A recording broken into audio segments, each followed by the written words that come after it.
Yang terhormat bapak-bapak, ibu-ibu, salam Pancasila. Bapak-bapak, ibu-ibu yang melihat video saya ini, jangan lupa mensubscribe, likes, dan di-share ya. Ini sifatnya gratis.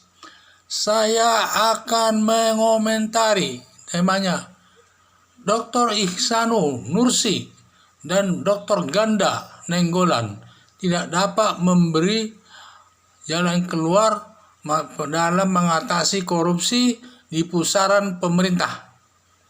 Jadi ini sumber saya dari YouTube. Jadi yang menyelenggarakan ini di Sarasehan ya, yang dilaksanakan oleh Din Samsudin, Dr. Din Samsudin. Jadi mengundang, saya lihat dalam Sarasehan itu mengundang para pakar ekonomi. Dan saya melihat dalam masalah pembicara para ekonomi ini, terutama Ihsanul Nursi dan Ganda Nainggolan ini, sifatnya mereka itu hanya mengemukakan terjadinya korupsi demikian, memetakan korupsi, tapi tidak memberikan jalan keluarnya. Hanya mereka bilang bahwa semua korupsi itu di pusaran pemerintahan, malah menjadi pejabat. Ini yang jadi masalah, di pusaran pemerintahan. Jadi saya lihat masalahnya di situ. Padahal kita tahu memberantas korupsi kan tidak boleh. Saya lihat Ihsanul Nursi ini mereka hanya mencari-cari masalah suatu kasusnya si A si B. Sehingga orang yang dicari-cari kasus tentu akan marah. Sehingga katanya Ihsanul Nursi ini, Dr. Ihsanul Nursi ini ada sampai 5 kali dia mau dibunuh karena sentimennya orang itu. Tetapi dia tidak peduli, dia terima. Tetapi kalau memang saya juga sependapat tidak setuju seperti itu cara menyelesaikan masalah. Karena sekarang ini memang korupsi itu di lingkungan pemerintahan. Jadi ya kalau saya bilang yang terjadi sekarang ini, cara-cara mengisi jabatan itu seperti yang ada sekarang ini, yang berlaku sampai sekarang ini adalah kalau menurut saya itu korupsi balas jasa. Kenapa saya sebut korupsi balas jasa? Pertama, waktu Pilpres pemilihan Presiden RI, dia didukung partai politik. Setelah terpilih jadi presiden, siapapun presidennya, dan biasanya para ketua partai politik akan membawa kadernya kepada presiden untuk menduduki jabatan menteri atau jabatan-jabatan yang ada di BUMN.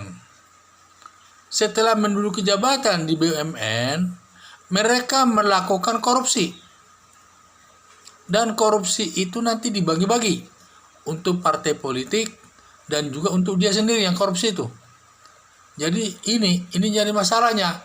Jadi semua lingkungan pemerintahan.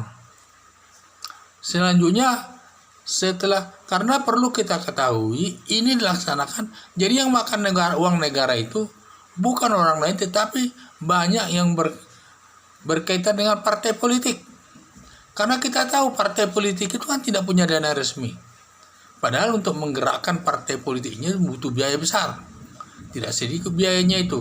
Dan mereka mencari dananya itu. Yaitu dari mana? Satu, dari siapa yang mau calon-calon kepala daerah dan pada saat pemilihan. Tentu ada uang kerohimam katanya.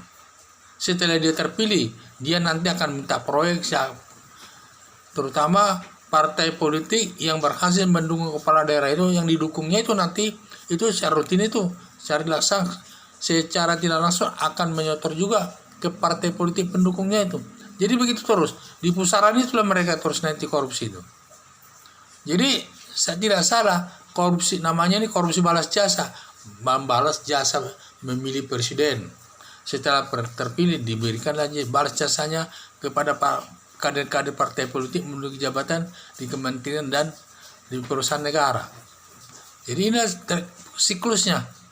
Jadi kita tidak bisa mau bilang apa, ya begitulah yang ditentukan oleh pemerintah. Sehingga untuk mengatasi ini, saya sarankan untuk mengatasi korupsi di pusaran pusaran pemerintahan ini. Satu, setiap perusahaan BUMN milik negara diusahakan dia bermodal 49%, sedangkan pengusaha luar yaitu 51%, dengan maksud agar direktur perusahaannya itu BUMN itu ditetapkan oleh para pengusaha yang modalnya terbesar di sana. Kalau nanti yang menentukan itu dari perusahaan itu yang modalnya 51% itu, tentu mereka akan bekerja berdasarkan keuntungan. Keuntungan itu nanti dibagi 49% untuk pemerintah, 51% untuk pengusaha swasta itu. Jadi nanti presiden pun atau partai politik pun tidak ada kewenangannya lagi mengisi jabatan daripada direktur itu. Hanya diisi oleh pengusaha yang bermodal 51% di perusahaan itu. Siapapun nanti presidennya, kalau kita buat demikian, presiden pun tidak bisa menentukan siapa direkturnya di situ. Partai politik pun tidak bisa menitip kadernya lagi untuk menduduki jabatan direktur itu. Jadi otomatis nanti perusahaan itu hanya mencari keuntungan sebesar-besarnya, kemudian dibagi sesuai permodalan 49% ke pemerintah, 51% kepada perusahaan itu. Yang kedua, semua partai politik dibiayai oleh negara.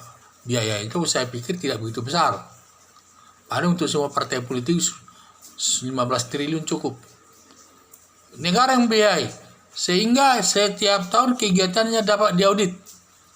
Kalau sudah demikian, nanti partai politik pun tidak berani lagi melakukan korupsi. Jadi nanti siapapun yang dibawanya tidak tanpa uang semua. Duduk pun orang di DPR bersih semua. Dan juga semua harus bersih. Karena pemerintah sudah menanggung biaya operasional mereka. Dan lain-lain. Sehingga nanti korupsi itu 80-90% itu akan hilang. Sehingga ini harapan saya, supaya kalau bisa ini diterapkan di Indonesia ini, makanya Jokowi saya mengharapkan sekarang Presiden Jokowi yang bersih daripada korupsi. Ini bisa diterapkan kalau Jokowi presidennya, karena dia bersih dari perbuatan korupsi, tidak mengharapkan megang jabatan supaya dapat uang, tidak. Mumpung Presiden Jokowi, diterapkan saja ini. Ya, semua perusahaan itu dipegang yang pemilik modal 51%. Sehingga presiden dan kepala dan partai politik tidak bisa ikut campur menempatkan direkturnya di sana.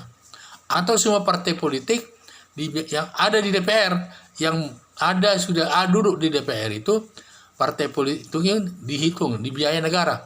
Dan tentu biayanya itu tergantung jumlah orang yang duduk DPR. Kalau partai ini duduk sekian, dia diberikanlah biayanya itu per satu orang berapa ratus ribu per orang. Dihitung jumlah anggota DPR-nya di pusat dan semuanya. Dan demikian selanjutnya. Jadi dugaan saya korupsi itu akan bisa hilang 80-90%. Sekian dan terima kasih.